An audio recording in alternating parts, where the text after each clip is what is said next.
Okie dokie. So in this section, let's learn about Spring Cloud Sleuth. So Sleuth provides Spring Boot auto configuration for distributed tracing. It configures everything you need to get started. So this includes where the tracer data spans, how many traces to keep, i.e. sampling, and if remote fields are sent to which libraries are traced. Now, this pretty much just adds a trace and span IDs to SLA4J MDC.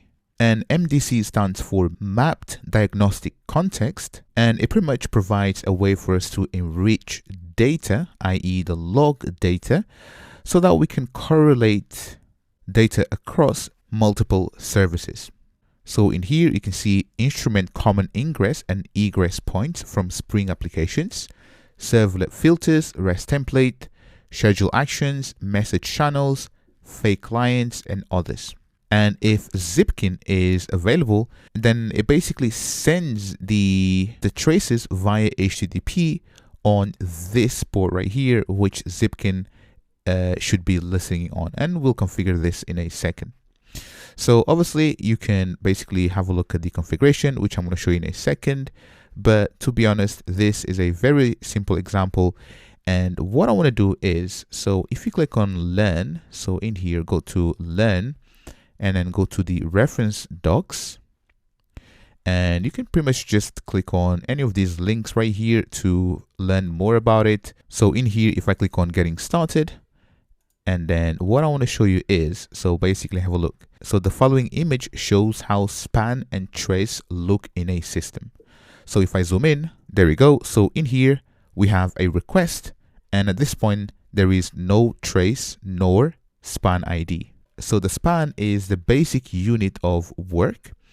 And then we have the trace ID. So this is the ID which is unique on a different service.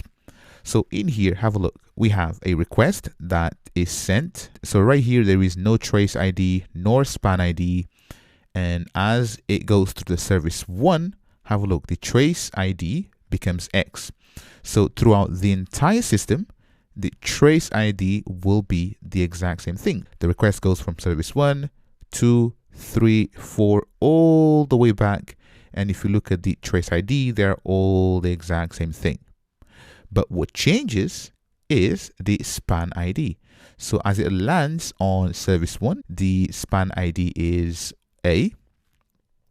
Then as it transitions to service 2, it becomes B. Then you can have a custom span ID in here, becomes C.